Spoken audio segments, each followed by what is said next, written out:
მართლმადიდებელი ეკლესიის წარმომადგენლებმა კაზანტიპის წინააღმდეგ აქცია დღეს კვლავ გამართეს. მათ ფესტივალის ჩატარება თბილისში პარლამენტის ყოფილ შენობასთან გააპროტესტეს. აქციის მონაწილეების თქმით, მუსიკალური ფესტივალი მართლმადიდებლობას ეწინააღმდეგება. ახალგაზრდობა იხდის ფულს იმაში, რომ სული მიჰყიდოს რას? ეშმაკს ფაქტურად, იმიტომ რომ უნდა აღასრულოს ის, რაც ღვთისგან დაუშვებელია. იმის ნაცვლად, რომ სახელმწიფომ ახალგაზრდათაობას აუხსნას ამის შესახებ პირიქით ხდება, ფაქტობრივად მოწოდება ხდება და აი ეს არის ძალიან სამწუხარო. ეს არის აი იმდენად ღვთისმგობა, ღვთისმშობლის გმობა მარხვაშიო, ყველაფერს თავი დავანებოთ.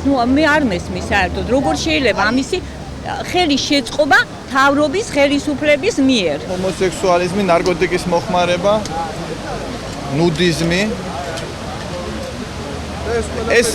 ეს მოგეხსენება ტარდებოდა ყირიმის ნახევარკუნძულზე, რომელიც უკრაინამ დაკარგა. ჩვენ მიწაწყალი არ გვაქვს დასაკარგე. მე აქ ვდგევარ სხვებთან ერთად რაღაც გასაჩერებლად. მე არ მინდორ ჩემ ოჯახში და თითოეული ამათ და თქვენ ოჯახში და თქვენ მსმენელის ამაყურებლის ოჯახში შემოვიდეს ყველაფერი, რაც მოდის. ვიცი, რაც შეიძლება დაანგრიოს მუსიკის აკომპანიმენტით ადამიანმა. ღვთის მიერ ბოძებული. როგორ შეიძლება დაინგრეს მუსიკის აკომპანიმენტით. ნებისმიერი მუსიკა და ნებისმიერი ატმოსფერო, სადაც მუსიკა ისმის არ არის სიკეთისთვის მომართული. აქციაზე მცირე ინციდენტიც მოხდა. ერთ-ერთმა მოქალაქემ მარიკა ციკლაურმა შეკრებილ ადამიანებს რეალური პრობლემების გაპროტესტებისკენ მოუწოდა. ხან იქით მირდიხართ, ხან აქეთ მორდიხართ. ყველაფერი კანონის პარალელში. აი გამოდით იმის წინააღმდეგ ქვეყანაში რა. იყოს ჩატარდეს ახალგაზრდობას მოსწონს. სამინისტროს ქვია მაიანების ორგანო, ვაჯებს საქართველოს. რატომ არ მომწონს და ყველას ყველაფრის უკლებ მე რა ჩატარდეს ეს კონცერტი, გაერთოს ცოტა ჩვენი ახალგაზრდობა, ცოტა წინ წავიდეს ჩვენი ახალგაზრდობის გონებაც. რატომ არა? რაც საჭიროა ჩვენის გავაპროტესტოთ, რომ ყავს ამდენი გაჭირვებული, ამდენი ავადმყოფი, ჯანმრთელობის სისტემა თავდაყირად დგას, წამალი არა აქვს ჩვენ ხალხს, ექიმთან ვერ მივდივართ, აი ეს გავაპროტესტოთ. და ამდენი მილიონერი ყავს და არავინ არ ეხმარება ჩვენ ხალხს. ეს სულ არ არის თუ არა და ეკლესია დაეხმაროთ. აქციის მონაწილეებმა რუსთაველის გამზირიდან მსვლელობით მთავრობის ადმინისტრაციასთან გადაინაცვლეს. აქ მათ ღვთისმშობლის სავედრებელი პარაკლისი აღავლინეს. პრემიერ-მინისტრს კი სპეციალური წერილით მიმართეს და ანაკლიის მუსიკალურ ფესტივალსა და მართლმადიდებლობის ერთგულებას შორის არჩევანის გაკეთებას თხოვეს.